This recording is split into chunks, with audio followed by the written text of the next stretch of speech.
Here's something that should bother you a little. The most powerful country in the world, the one that invented the microchip, currently makes less than 12% of the world's semiconductors. China is spending hundreds of billions to fix that problem in their favor, and on January 16, 2026, America started its answer. In a town called Clay, in Onondaga County, New York, a company named Micron broke ground on what will become the largest private investment in New York State history. $100 billion, one campus, and a very loud message to the rest of the world. How did we get here?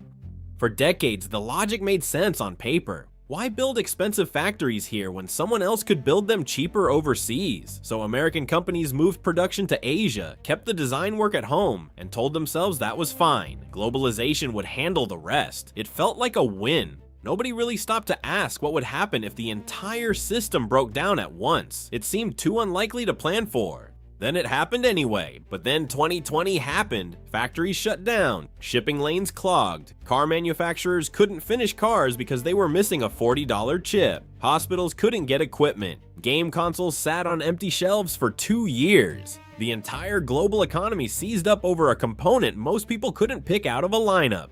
That's when the uncomfortable truth became impossible to ignore. The US had quietly handed control of the technology that runs everything to countries it doesn't fully trust. And the most exposed piece of that puzzle was memory chips. The kind that power AI systems, data centers, smartphones, and military equipment. The kind that Micron makes. Taiwan produces the majority of the world's most advanced chips. Taiwan also sits about 100 miles off the coast of China. China has never formally given up its claim to the island, so the question keeping people in Washington up at night stopped being about supply chains. It became about what happens if that changes. And unlike most geopolitical questions, this one now has a very concrete answer sitting in Onondaga County, New York. That's the real reason a $100 billion campus is going up in upstate New York.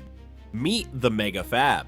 So what exactly broke ground on January 16th, and why does the word megafab keep showing up everywhere?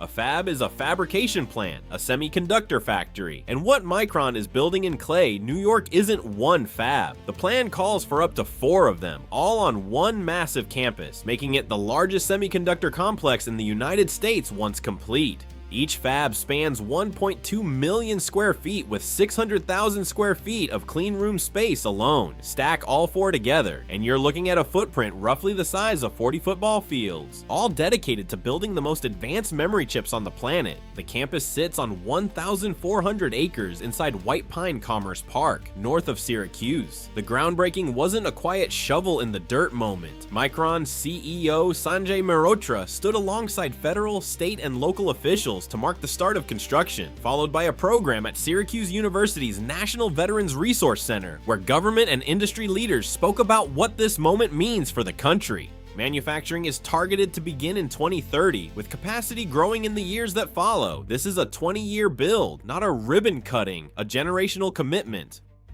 Why upstate New York? This part of the story doesn't get told enough. Central New York wasn't always a place people talked about in the past tense. For generations, it was a manufacturing powerhouse, the kind of region where a family could build a life around a single good job at a single good company. Then, one by one, those companies left. General Motors, General Electric, Carrier, Crucible, Miller Brewing, Agway. The jobs didn't disappear overnight, but the effect was the same. A region that once hummed with industry spent decades watching opportunity move somewhere else. So when people in Onondaga County talk about this project, they're not just talking about chips. Senator Schumer called this an Erie Canal moment. The original Erie Canal turned upstate New York into the economic engine of a young country. It built cities, created generational wealth, and put a region on the map for well over a century. Schumer is saying this is that, for right now, for this generation. And honestly, when you look at what this campus could do for a place that's been waiting this long, the comparison doesn't feel like a stretch. Micron will become one of the largest employers in the region, paying nearly double the average Central New York wage, 9,000 direct jobs averaging over $100,000 a year, and 60% of semiconductor roles don't require a 4-year degree, which means this campus has a real shot at creating accessible, well-paying work for people who've been waiting a long time for exactly that.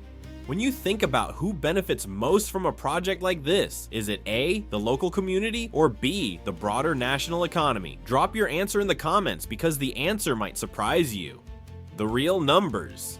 $100 billion sounds impressive and means nothing until you break it down. The first phase alone represents a $20 billion investment by the end of the decade. That's before a single chip ships, before a single clean room reaches full capacity. The full build is projected to generate nearly 50,000 jobs in New York State per year over the first 31 years, 9,000 directly with Micron. The other 40,000 ripple out through suppliers, contractors, and every business that grows when a region has more people with more money. Economic modeling puts that at an additional $16.7 billion in real economic output for New York State every single year. None of this happens without the CHIPS Act, which Senator Schumer led to passage in 2022. It created $52 billion in federal incentives to bring chip manufacturing back to American soil. Without it, Micron would have been built overseas. New York State matched that with up to $5.5 billion in green chips tax credits, tied directly to Micron delivering on its jobs and sustainability commitments, plus $200 million for roads and infrastructure around the campus. Micron also committed to a $500 million community investment framework for Central New York, with $250 million going toward workforce training, education, and housing. Governor Hochul launched a separate $150 million Housing Central New York fund in early 2026 to build at least 2,500 new homes ahead of the wave of workers this project will bring in. This is the largest private investment in New York State history, not just in tech, not just in manufacturing, in anything, ever. It's not that simple. Here's the part that doesn't make the press release. As of early 2026, Micron faces a legal challenge from Neighbors for a Better Micron and Jobs to Move America. Their argument is that the 22,000-page environmental impact statement was rushed, giving the community just 32 business days to respond to a document that took years to produce. That's a legitimate concern about the process, regardless of where you stand on the project. The resource demands are genuinely staggering. At full build-out, the megafab complex will consume 48 million gallons of water daily from Lake Ontario, more than the entire city of Syracuse uses in a day. Energy needs of 16 billion kilowatt hours annually would match the combined consumption of Vermont and New Hampshire. Construction involves clearing 200 acres of wetlands, which critics say raises real flood risk for surrounding properties and threatens habitat for endangered species, including the Indiana bat. There are also serious concerns about PFAS, the synthetic chemicals used in chip manufacturing, and whether Micron's commitments around their disposal are actually enforceable. Both things can be true at once. A project can be genuinely historic and genuinely complicated. It can create real opportunity and real disruption. The legal battle playing out right now will likely set the standard for how every future CHIPS Act project across the country handles the tension between speed and transparency. That outcome matters well beyond Onondaga County. It will shape whether communities across America can trust that the next wave of industrial investment actually includes them in the conversation. What this actually means. Step back from the numbers for a second. America is trying to take back control of something it gave away without fully realizing it.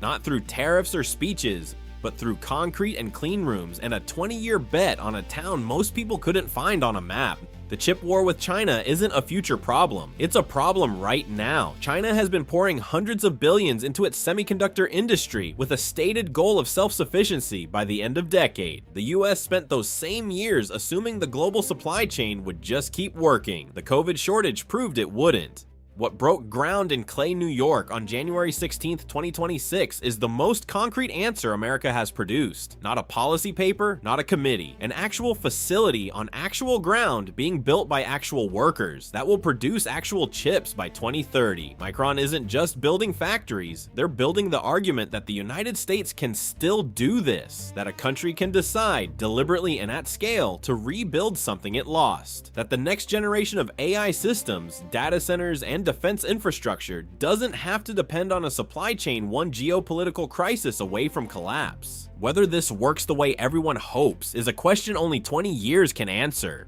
but doing nothing was no longer an option. If you enjoyed this video, you'll love this next one.